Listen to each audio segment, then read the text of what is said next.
오늘 이 시간 우리 함께 은혜를 나누실 말씀은 요한계시록 3장 14절에서 22절까지의 말씀을 우리 함께 보도록 하겠습니다.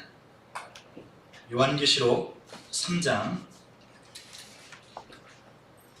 14절로부터 22절까지의 말씀입니다.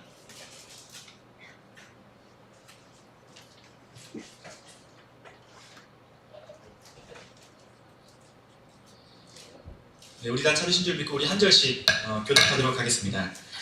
라오디게아 교회의 사자에게 편지하라. 아멘이시요 충성되고 참된 증인이시요 하나님의 창조의 근본이시니가 이르시되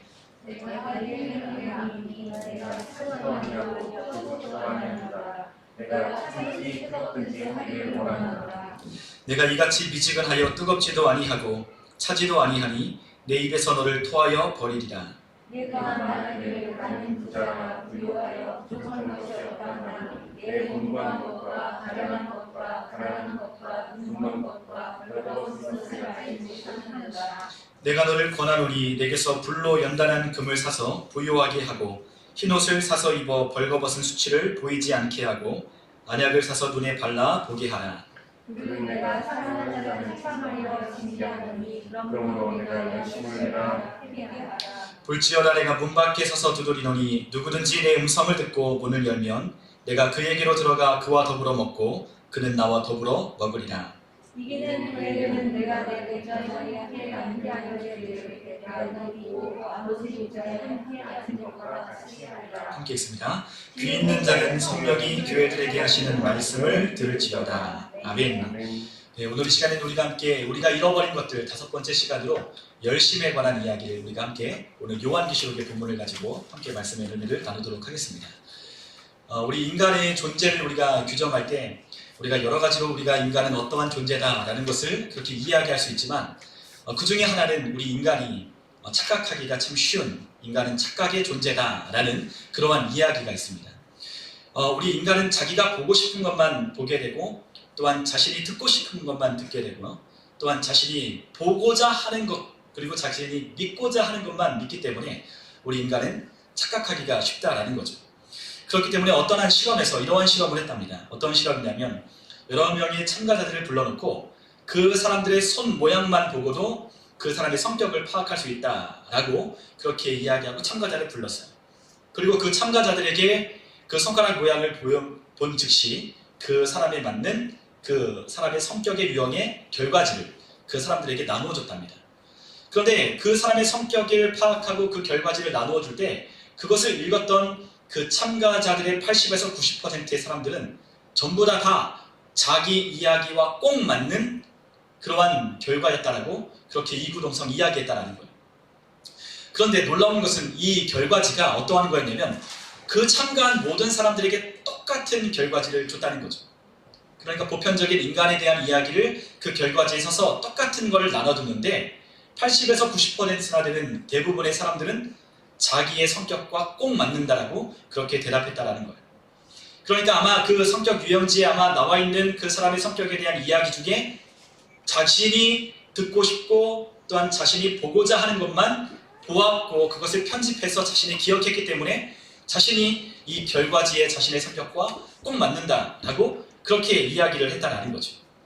그래서 사실 사람들이 이야기하는 요즘에 뭐 사주나 타로나 이러한 것들도 이러한 유형의 한 가지라고 그렇게 전문가들은 이야기해요. 사주나 타로를 보더라도 사람들이 그 이야기를 들으면 다 자기 이야기를 한다고 생각한다는 거죠. 어쩜 이렇게 나와 그렇게 꼭 맞는 이야기를 하셨냐고, 어쩜 그럼 나를 잘하시냐고 라고 그렇게 이야기를 하는 것은 다 인간이 착각하기가 쉬운 그러한 존재이기 때문에 그렇다는 겁니다. 우리 인간이 왜 이런 착각에 빠지게 될까라는 것을 연구해 봤는데 아마도 이러한 것 때문에 사람들은 착각에 빠지기 쉽다라고 그렇게 결과가 나왔어요. 뭐냐면 인간은 자기 중심적이기 때문에. 그렇기 때문에 우리가 이 뇌가 굉장히 비상해서 1초만 해도 수천만 가지의 그런 정보들을 우리 뇌 속에다 집어넣는답니다. 그런데 그 1초 안에 그 수천만 가지의 정보를 집어넣는데 그 중에 단 40만 가지의 정보를 편집해서 머리에 무의식적인 우리의 뇌에 저장해 놓는다는 거예요. 그러니까 우리가 무의식적인 우리 뇌가 그 사람의 성향과 그 사람이 살아왔던 그러한 삶, 그리고 그 사람이 믿고 있고 또한 보고자 하는 것대로 편집해서 그 머릿속에 집어넣는다는 거죠. 그러니까 그 사람이 보는 것과 듣는 것을 통해서 그 사람이 어떠한 현상이나 어떠한 문제를 파악할 때에 그것을 객관적으로 보지 않으면 착각하기가 쉽다라는 거예요. 그래서 우리는 이러한 문제를 우리가 해결하기 위해서 어떠한 것이 필요하냐면 자기를 객관화하는 그러한 작업이 필요하다라고 그렇게 전문가들은 조언해요. 자신만이 옳다라고 생각하는 게 아니라 주변에 있는 사람 얘기도 좀 들어보라는 거죠. 가끔 그런 얘기를 하잖아요. 나만 빼고 다 이상한 사람 같다고. 나만 빼고 다 정상적이지 않은 사람이 살고 있는 이 세상 같다고 그렇게 많은 사람들이 이야기하거든요. 그런데 사실 이상한 사람은 다른 사람이 아니라 나일 확률이 좀 높아요. 그러니까 다른 사람이 이상하다고 생각하면 생각할수록 자신이 이상한 사람일 수 있다는 거죠. 그렇기 때문에 이러한 문제에 그러한 오해하고 착각에 빠지지 않으려면 자기를 객관화하고 또한 다른 여러 사람들에게 그러한 것들을 물어보고 또한 그런 것들을 균형을 이루어야 한다는 것이었습니다. 그런데 오늘 우리가 함께 살펴보는 이 라오디게아 교회는 바로 자기 객관화에 실패한 그러한 교회였어요. 라오디게아 교회는 자신을 이렇게 평가하고 자신이 이러한 삶을 살고 있다고 그렇게 생각했지만 주님께서는 그 교회에 대하여 전혀 다른 이야기를 하셨다는 거죠.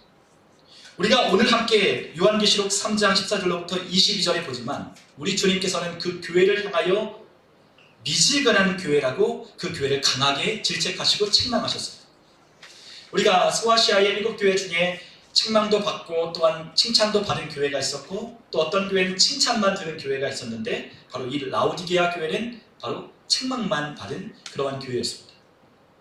그리고 더군다나 중요한 것은 그들의 행위를 우리 주님께서 아신다라고 하며 이야기를 하셨는데 그들의 행위 가운데 온전한 것을 언급하지 않는다는 것. 그래도 책망만 받았던 사대교회 같은 경우를 보면 그 가운데 잘못했던 이야기들도 잘한 이야기들도 이야기하시거든요. 너희들이 그래도 인내했다 라고 하는 그러한 그들의 행위를 이야기하는데 이 라오디게아 교회는 그러한 행위 자체를 이야기하지를 않아요. 오히려 그 교회가 차지도 않고 뜨겁지도 아니한 미지근한 상태였다라고 우리 주님은 강력하게 그들에게 책망하시고 있다는 거죠. 그러한 교회를 향하여 우리 주님께서는 아멘이시요 충성되고 참된 증인이시요 하나님의 참된 근본이신 이가 이르시되라며 그 교회를 향하여 말씀을 전하고 계셔요. 우리가 아멘이라고 하는 것은 이런 것이거든요. 우리가 진실로 참으로 온전한 이러한 뜻을 가진 것이 아멘이에요. 그래서 예수님께서 너희에게 진실로 이르노니 너희에게 이르노니라고 하는 이 진실로가 바로 이 아멘이라는 겁니다. 그런데 우리는 찬양을 할 때나 아니면 기도가 끝날 때 우리는 그 마침을 우리는 아멘으로 하죠. 그 아멘의 뜻은 우리가 다 알고 계신 대로 그리 되기를 원합니다. 동의합니다. 인정합니다. 라고 하는 그런 뜻이거든요. 그런데 그 뜻의 원뜻은 바로 참으로 진실로 온전하게 라고 하는 뜻을 가지고 있어요. 그러니까 이 아멘이신 주님은 어떤 주님이세요? 참으로 진실된 주님이시라는 거죠. 그런 주님이 또한 신실하시고 또한 참된 증인이시며 또한 하나님의 창조의 근본이신 그 창조주이신 우리 주 예수 그리스도께서 지금 그 교회를 향하여 말씀을 하십니다. 그러니까 이렇게 말씀하시는 이유는 그 말씀하시는 이의 권위를 세워주기 위함이죠. 나는 이런 자야. 그렇기 때문에 너희에게 전하는 이 편지의 내용을 너희들은 귀담아 듣고 순종해야 된다라고 하는 주님의 말씀인 거였어요. 그러한 주님께서 그들의 행위를 아신다고 말씀하셨는데 그들의 행위가 무엇이었냐면 잘하는 것은 하나도 없고 그들의 행위는 오직 이것이었습니다. 우리 한번 15절에 있는 말씀을 한번 같이 한번 읽어보겠습니다. 15절 함께 읽습니다. 내가 내 행위를 아노니 내가 차지도 아니하고 뜨겁지도 아니하더라. 내가 차든지 뜨겁든지 하기를 원하노라. 이 라오디게아 교회의 문제는 무엇이었냐면 바로 차지도 않고 뜨겁지도 않았다는 거예요. 우리 주님께서 원하시는 것은 차가운 것일까요? 뜨거운 것일까요? 뜨거운 것이죠. 아마도 우리 주님께서 우리에게 차가운 것을 원치는 않으실 거예요. 그런데 주님께서 말씀하실 때 너희는 차지도 않고 뜨겁지도 아니하고 미지근하다라고 주님께서는 말씀하셨어요. 차면 그래도 우리 주님께서 강한 질책을 하고 책망을 해서 주님께로 돌아오기라도 하죠. 뜨거우면 우리 주님께서 너무나 좋아하시는 것 아니겠어요? 열심을 품고 우리 주님을 섬기는 것이니까 우리 주님께서 더할 나위 없이 우리를 칭찬하시겠죠. 그런데 이도 아니고 저도 아닌 미지근한 거예요. 그런데 미지근한 상태의 가장 문제는 무엇이냐면 우리 주님이 하시는 말씀 그 음성에 귀담아듣지 않는다는 거예요. 그러면 그 사람들이 의지하고 그 사람들이 자랑하는 것은 무엇이냐면 자신들의 어떠한 외형적인 또한 자신들이 가지고 있는 그와 같은 것을 그들은 자랑하고 내세우게 되는 거예요. 그러니까 미지근하니까 주님의 말씀에 귀를 기울이기보다는 그들이 생각하고 그들이 의지했던 것을 더 신뢰하고 있다는 거죠. 그래서 주님께서는 그들에게 무엇이라고 말씀했냐? 16절에 보니까 내가 이같이 미지근하여 뜨겁지도 아니하고 차지도 아니하니 내 입에서 너를 토하여 버리리라 라고 그렇게 엄중한 경고의 말씀을 그들에게 말씀하십니다. 너 미지근한 상태로 계속 있다간 내 입에서 너를 버릴 거야. 토하여 내버릴 거야 라고 우리 주님께서 말씀하시죠. 우리가 이와 같이 말씀하시는 이유는 이 라오디게아 지역의 특성에 기인하고 있어요. 우리가 이 라오디게아 지역은 우리가 지도를 한번 보여주시면 그 라오디게아는 바로 빌라델피아가 있는 교회가 있는 빌라델피아에서 남동쪽으로 70여 킬로미터 떨어진 곳에 있었어요. 그리고 에베소에서 서쪽으로 160km 떨어진 곳에 바로 라오디게아가 있었습니다. 그런데 이 라오디게아의 문제는 뭐냐면 바로 식수가 부족했다는 거예요. 그러니까 사람들이 마실 물, 굉장히 상업적으로 융성하고 그리고 굉장히 많은 사람들이 운집했던 그러한 도시가 바로 라오디게아였거든요. 그런데 그 라오디게아 사람들이 마실 물들이 부족했다는 거예요. 그래서 그 마실 물들을 어디로부터 끌어왔냐면 그 주변의 이웃한 도시들로부터 그 물을 끌어왔습니다. 대표적인 도시가 바로 위에 있는 바로 히에라볼이라고 하는 그 파무칼레. 여러분들 아실지 모르겠지만 터키의 아주 유명한 관광지 바로 파무칼레 온천이 있는 그곳으로부터 수로를 연결해서 그곳에 있는 물을 끌어다 왔어요. 그 물이 한 10km 정도 떨어진 그 파무칼레로부터 그 물을 끌어왔는데 그 온천수다 보니까 이 라오디게아로 들어올 때쯤 되면 이 물이 식어져 버리는 거죠. 그러니까 이 물에는 석회질이 다량으로 포함되어 있기 때문에 그것을 미지근하게 마시면 구토를 유발했어요. 그리고 또한 이 골로새에 있었던 그 물은요 아주 차가운 물이었습니다. 이 골로새가 그 식수원으로 사용했던 곳은 바로 바바산이라고 하는 그 산에서부터 만년설로부터 내려오는 아주 시원한 지하수를 연결해다가 바로 이 라오디게아에 그 물을 공급했어요. 그런데 이 차가운 물도 한 10여 킬로미터를 오게 되면 이 물도 여전히 식어져 그 물이 미지근한 상태가 되었던 거죠. 아주 냉수가 아니라 미지근한 상태가 되어 있었던 거예요. 그러니까 이 물을 그대로 마시면 구토할 수밖에 없었던 거죠. 그러니까 이러한 사정을 잘 아시는 우리 주님께서 그 지역에 빗대어 너희들이 이러하다라고 말씀하셨다는 거예요. 그런데 왜 이들이 미지근했을까? 라는 것을 우리가 이 라오디게아의 지역의 또 특성을 살펴보면 알 수 있는데 앞에서도 말씀드렸던 것처럼 굉장히 융성한 상업의 중심지가 바로 라오디게아였습니다. 우리가 터키 이렇게 지역을 보면요. 터키 거의 한가운데는 좀 아니더라도 한가운데서 조금 비껴난 서쪽에 위치한 곳이 바로 라오디게아예요. 근데 이 라오디게아가 바로 이 동방으로부터 오는 그러한 무역로, 통로가 있고 또한 이곳에 바로 오래전부터 금융의 중심지였기 때문에 많은 은행들이 바로 이 라오디게아 지역에 위치해 있었어요. 그래서 유명한 것이 바로 금을 유통하고 그리고 대부업을 하는 것이 바로 이 라오디게아의 도시의 특성이었습니다. 그러다 보니까 굉장히 부유했어요. 물론 소아시아의 7개 지역에 있던 그 교회들도 물론 굉장히 유명하고 굉장히 발달된 도시였지만 특히나 이 도시는 굉장히 부유한 도시였습니다. 그리고 또한 이 라오디게아가 유명했던 것 중에 하나가 바로 안약이었어요. 라오디게아에는 의과대학이 있었는데 그 의과대학을 통해서 그 개발한 안약이 그 특산물이었어요. 그리고 또 하나의 특산물을 꼽자면 바로 검은 양털로 만든 아주 윤기나는 그러한 모직을 생산하는 그러한 도시였습니다. 그래서 가장 최고급의 원단을 꼽자면 어디를 꼽았냐? 바로 라오디게아산 그 모직, 그것을 최상의 상품으로 꼽았다는 거예요. 그러니까 금융이 융성하고 또한 돈들이 융충되는 그러한 상업의 중심지였기 때문에 돈이 많았던 거죠. 그러니까 이 돈이 많은 지역이다 보니까 이 교회에 있던 성도들도 자연스럽게 부유한 사람들이 이 교회에 많이 다녔어요. 우리가 이 라오디게아 교회에 대한 이야기를 우리가 이 말씀을 통해 보면요. 특징적인 것이 하나 나타나는데 무엇이냐면 이단의 위협이 없는 것을 발견해요. 그리고 또한 외부로부터 핍박이 있었다라는 이야기를 발견할 수 없어요. 그러니까 외부로부터 핍박도 없고 내적으로는 이단의 위협도 없었던 교회가 바로 라오디게아 교회였다는 거죠. 그런데 무엇은 있어요? 돈은 많았다는 거예요. 돈을 가진 부유한 성도들이 바로 이 교회의 성도로서 그 교회의 자리를 채우고 있었다는 거죠. 부유한 것이 나쁘지 않지만 부유함을 인해서 잃어버린 것이 무엇이냐면 열심을 잃어버렸다는 거예요. 그러니까 너무나 안일하고 또한 게으르고 나태한 성도들이 바로 이 라오디게아 교회 성도였다는 거예요. 핍박을 하면 그 핍박하는 가운데 기도하고 하나님의 뜻대로 살아가고자 몸부림칠 텐데 핍박이 없어요. 그리고 또한 내부로부터 오는 그러한 적들이 이단과 싸우려면 그러한 또 열심을 내야 되거든요. 그런데 이단의 위협도 없어요. 그런데 제가 생각하기에는 그 이단의 위협이 없었던 것이 그들이 공격을 안 해서가 아니라 공격할 필요가 없었기 때문에 그러한 핍박과 그러한 이단의 위협이 없었던 것은 아닌가 그러한 생각을 하게 됩니다. 그러니까 아마 하나님의 뜻대로 살아가려고 몸부림쳤다면 아마 그들 안에는 이러한 핍박이 있었을 거예요. 로마의 그러한 제국의 식민지였기 때문에 속국이었기 때문에 그러한 지배를 받는 곳이었기 때문에 그곳에는 반드시 우상 숭배가 있었어요. 라오디게아에 섬기는 신이 바로 제우스였는데 그 제우스와 더불어 황제 숭배가 또한 이 도시에도 있었거든요. 그리고 지금도 이 라오디게아 지역을 지금도 이러한 고고학을 통해서 발견하고 있는데 개발하고 있는데 거기가 엄청난 유적지들이 발견된다는 거예요.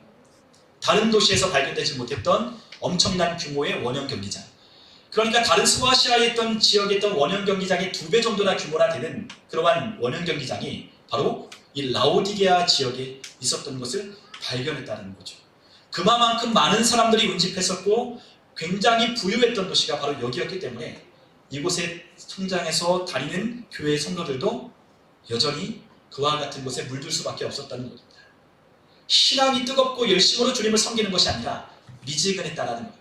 그런데 그들은 앞에서도 말씀드렸던 것처럼 하나님의 말씀에 귀를 기울이는 게 아니라 자기의 상태 또한 자기가 가지고 있는 그 물질이 자신의 신앙을 증명하는 줄 그들은 생각했어요.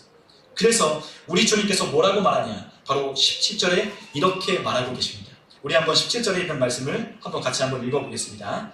내가 말하기를 나는 부자라 부유하여 부족한 것이 없다 하나 내 곤고한 것과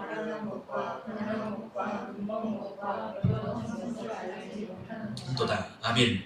그들이 말하고 있어요. 뭐라고 말하냐? 나는 부자라 부유하여 부족한 것이 없다라는 거예요.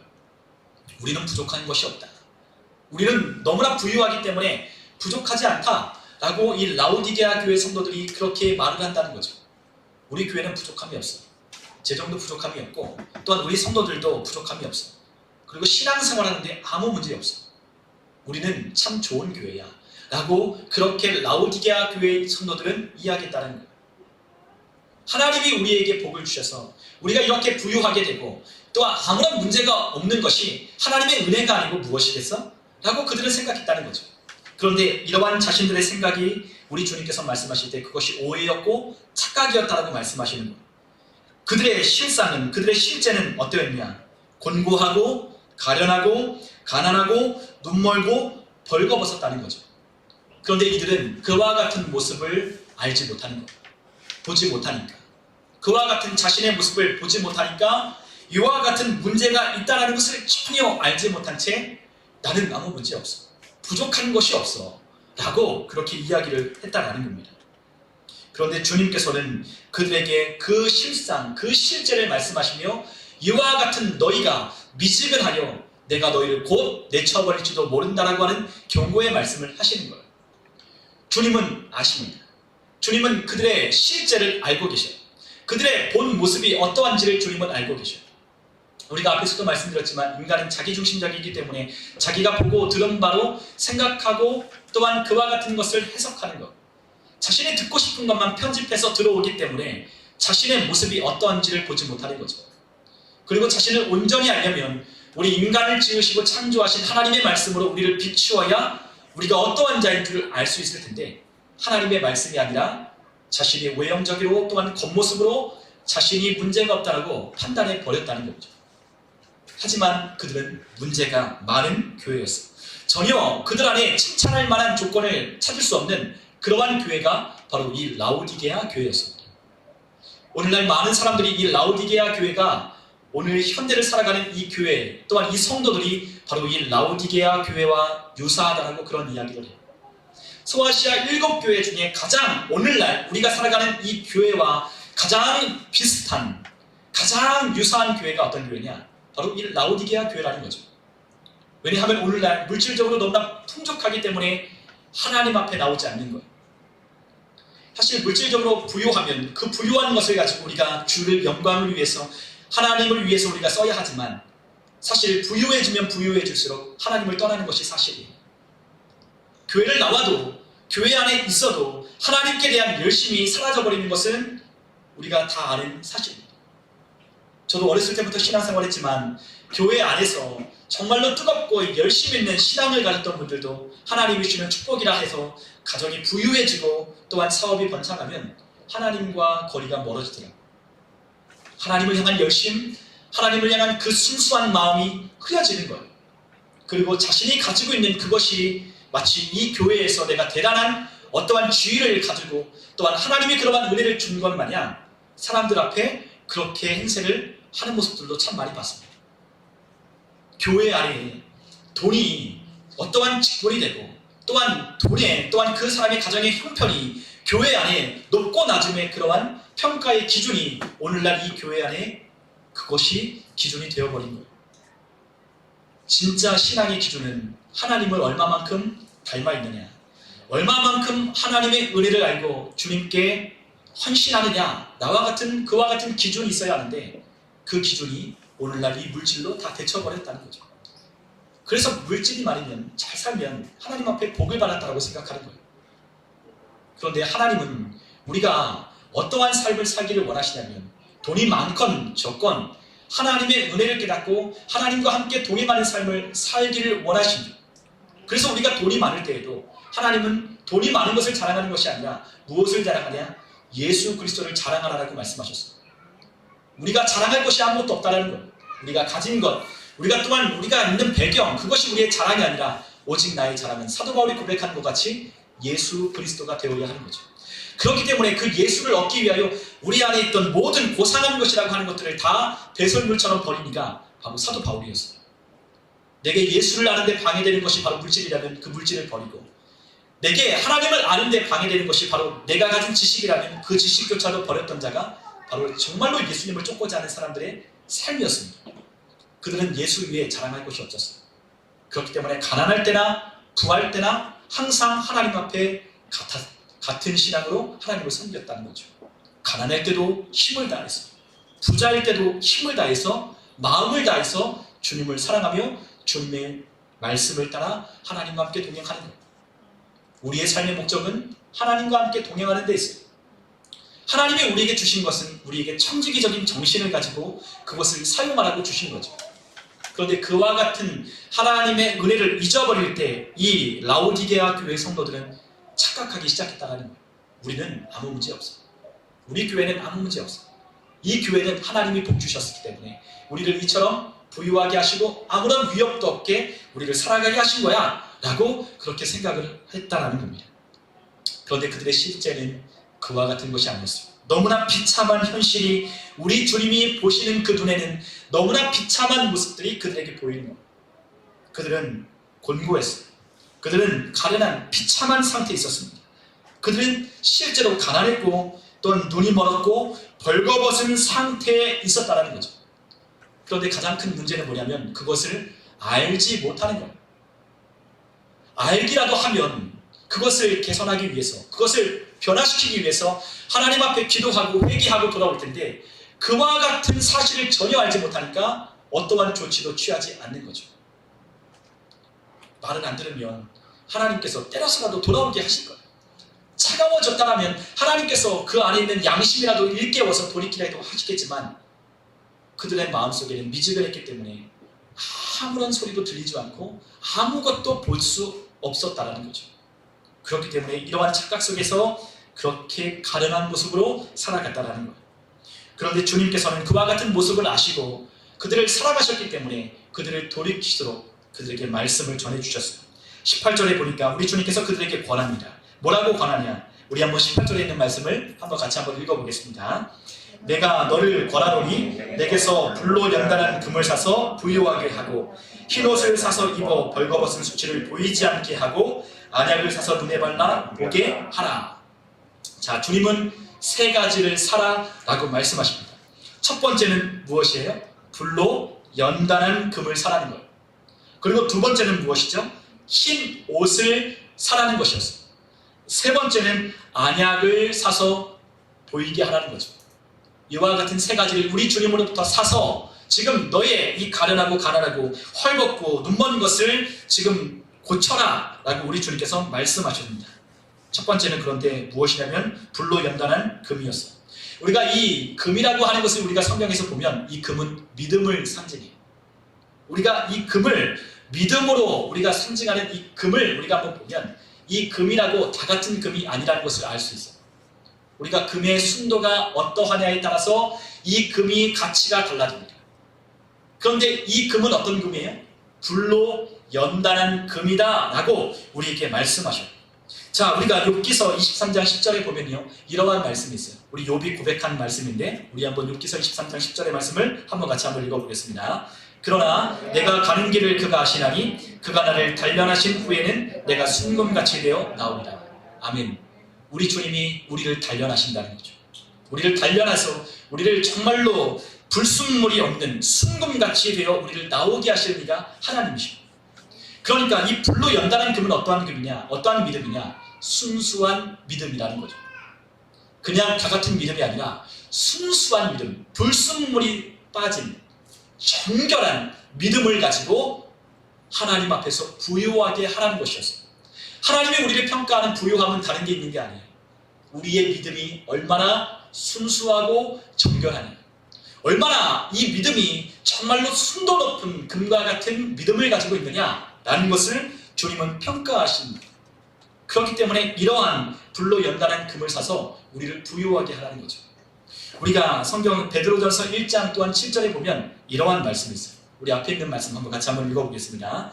너희 믿음의 확실함은 불로 연단하여도 없어질 금보다도 더 귀하여 예수 그리스도께서 나타나실 때에 칭찬과 영광과 존귀를 얻게 할 것입니다. 아멘. 믿음의 확실함, 그 믿음이 확고부동한 믿음은 불로 연단하여도 없어질 금보다 더 귀하다라고 말씀하십니다. 하나님이 우리에게 귀하게 보시는 것은 바로 이와 같은 믿음이라는 거죠. 그리고 또한 우리가 디모데후서 3장 12절에 보면 우리 주님께서 이런 말씀을 하셨어요. 무릇 그리스도 예수 안에서 경건하게 살고자 하는 자는 박해를 받으리라. 자, 그리스도 예수 안에서 경건하게 사는 자에게 나타나는 것이 무엇이에요? 박해, 핍박, 고난이 찾아오는 거예요.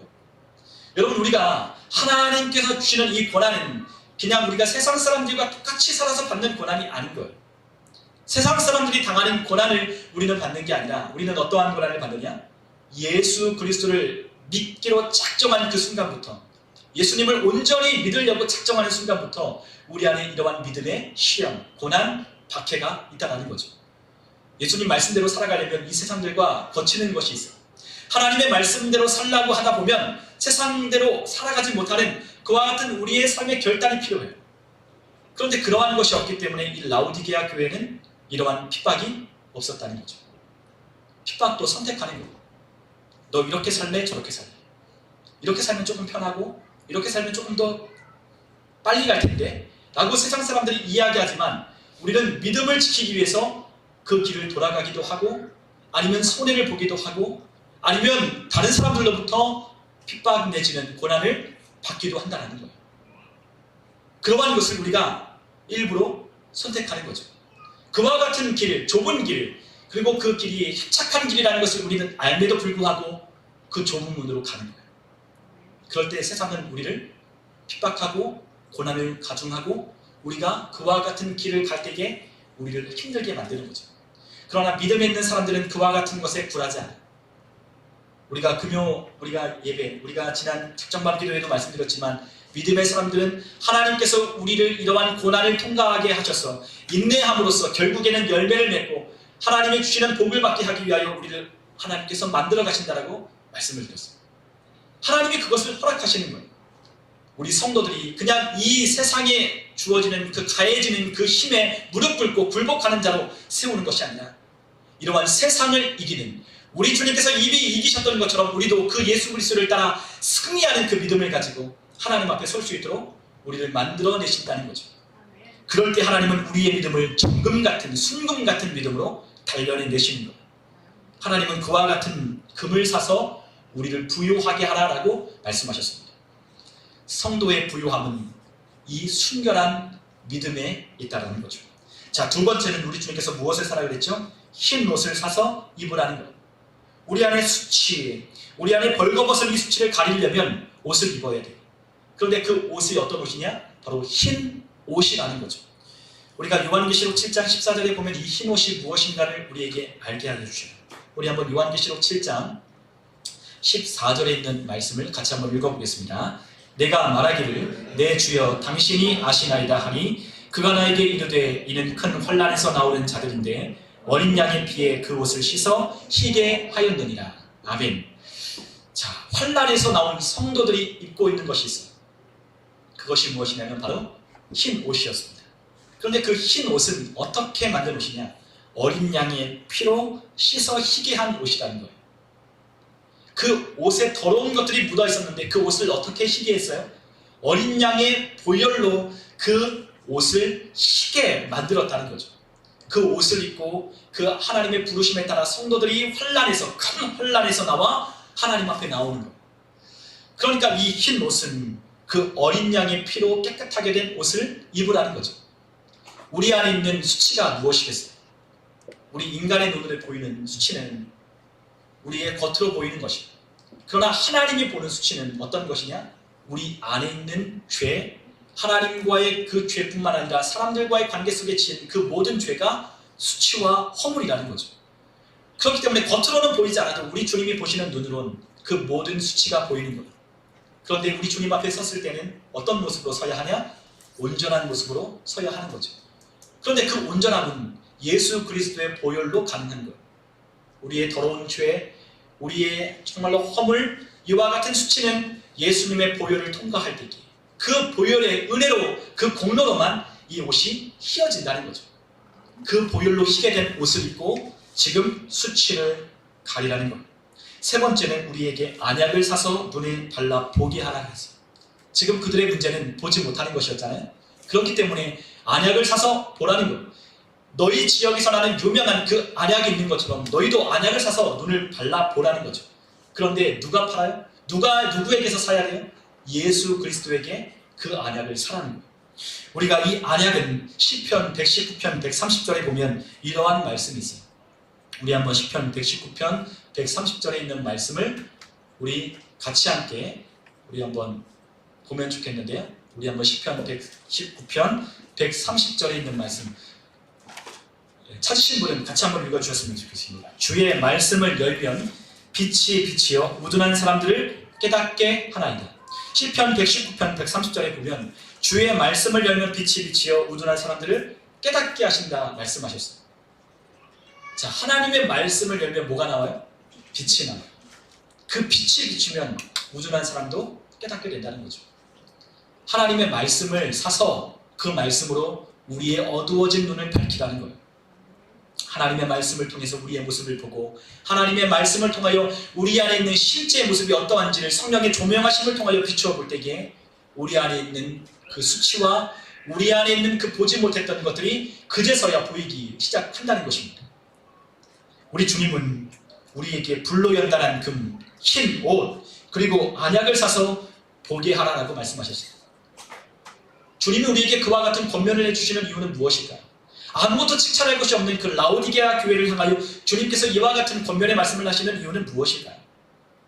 그것은 그들을 사랑하기 때문이었어요. 우리가 19절에 보니까 무릇 내가 사랑하는 자를 책망하여 징계하노니 그러므로 내가 열심을 내라 회개하라 라고 우리 주님께서 그들에게 권면하셔요. 왜 그렇다고요? 사랑하기 때문에.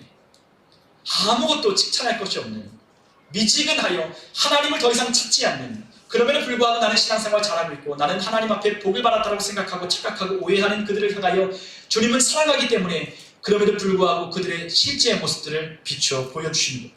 돌아와라. 그리고 또한 그들을 징계하는 거죠. 우리가 히브리서 12장 11절에 보면 이런 말씀이 있어요. 우리 한번 성경 히브리서 12장 11절에 있는 말씀을 함께 보면 이런 말씀이 있습니다. 무릇 징계가 당시에는 즐거워 보이지 않고 슬퍼 보이나 후에 그로 말미암아 연단받은 자들은 의와 평강의 열매를 맺느니라. 무릇 징계가 당시에는 즐거워 보이지 않는데, 징계받는데 누가 즐겁겠어요? 그런데 징계하시는 이유가 있다는 거죠. 왜 징계하시겠어요? 결국에는 그것을 통해서 의와 평강과 열매를 맺게 하시려고, 연단을 받게 해서 결국에는 하나님이 주는 복을 받게 하시려고 하나님께서 그들을 연단해내고 징계하시는 거예요. 지금 이 상태로는 하나님이 주시는 복을 받지 못하기 때문에 그들을 징계하시는 거죠.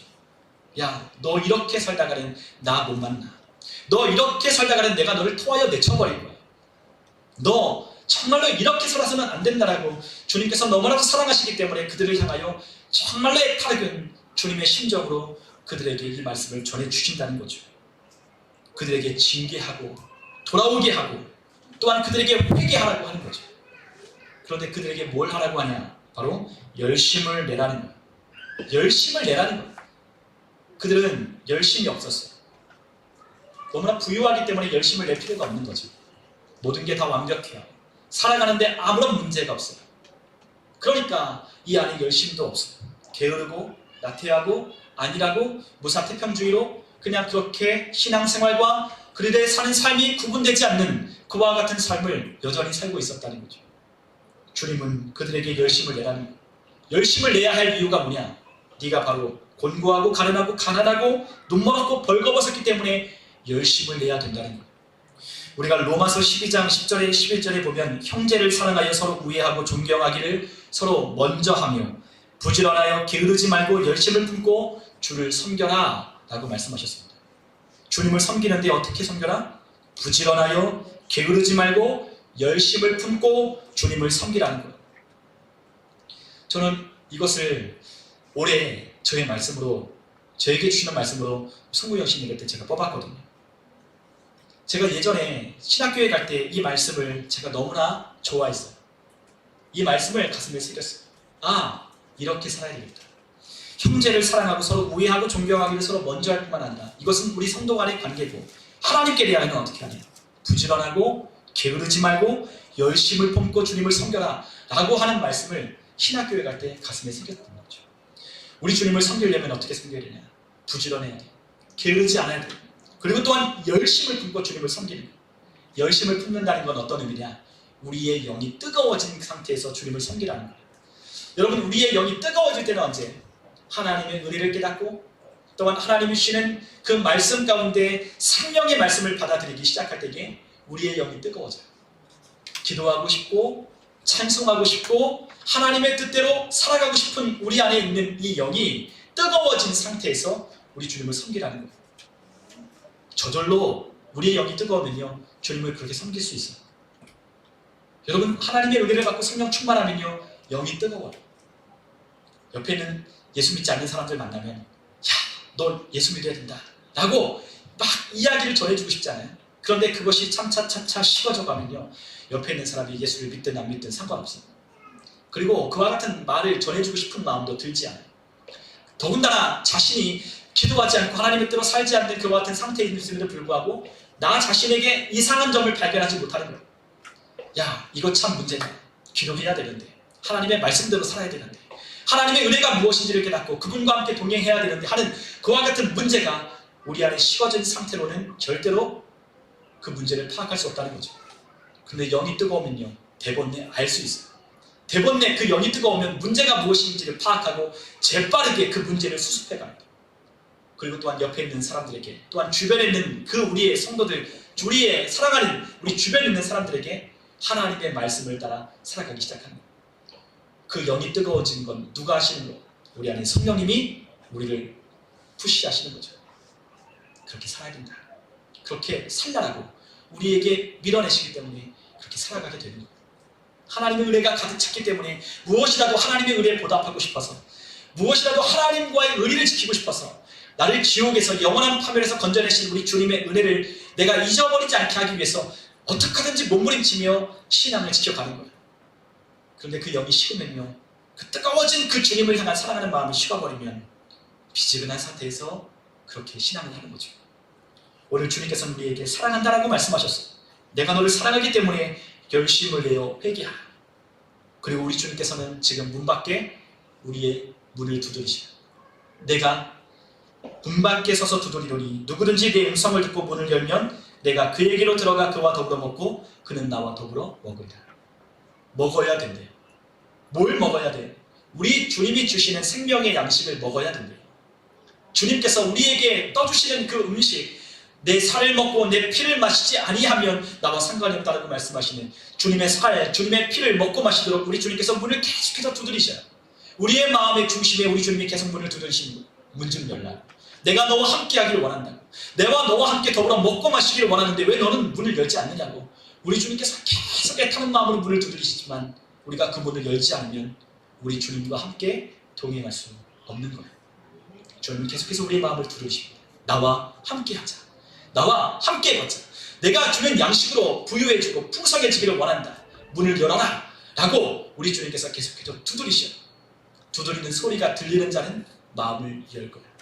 주님, 내 안에 중심에 오셔서 나를 인도하시고 나의 삶을 주장하여 달라. 그럴 때 우리 주님이 주는 생명의 양식을 먹고 순종하면 하나님이 우리에게 하나님의 은혜를 풍성하게 부어주시는 거죠. 우리 주님은 마지막으로 이기는 그에게는 내가 내 보좌에 함께 앉게 하여 주기를 내가 이기고 아버지의 보좌에 함께 앉은 것과 같이 하리라 라고 말씀하십니다. 이기는 자는 나와 함께 앉을 거야. 나와 함께 이 보좌에 앉게 될 거야. 주님은 엄청난 말씀을 해주셨어요. 이겨야 된대요. 우리가 계속해서 소아시아의 7개 교회를 우리가 함께 살펴보고 있지만 이겨야 된대요.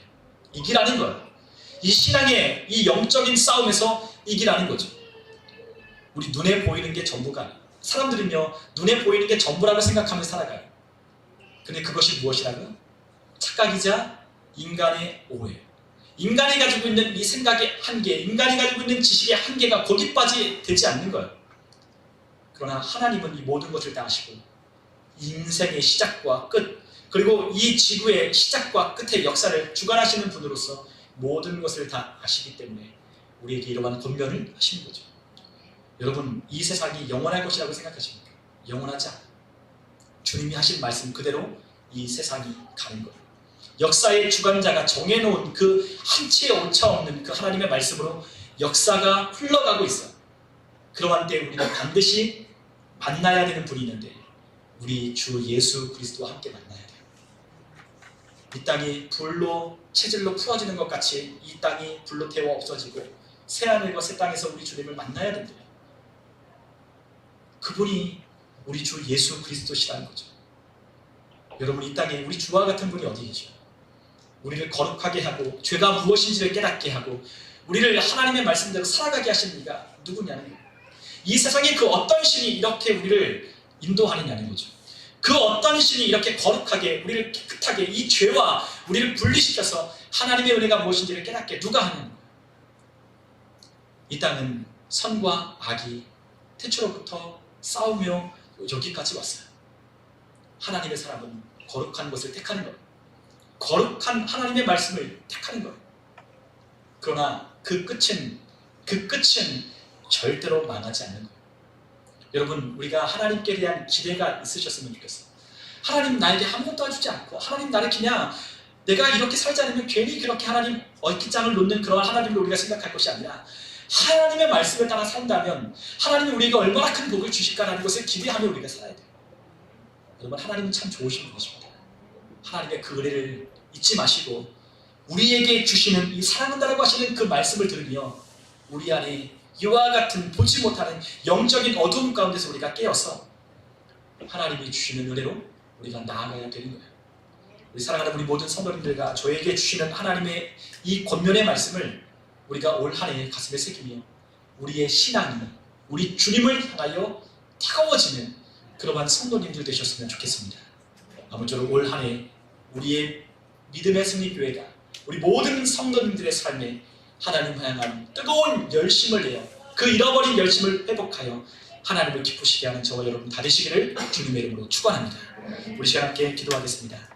우리 시간 짤막하게 우리 한 1분간만 함께 기도하실 때 하나님 우리에게 열심을 내게 하여 주옵소서. 열심을 내야 할 이유를 발견하게 하옵소서.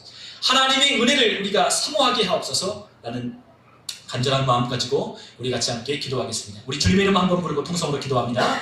주여!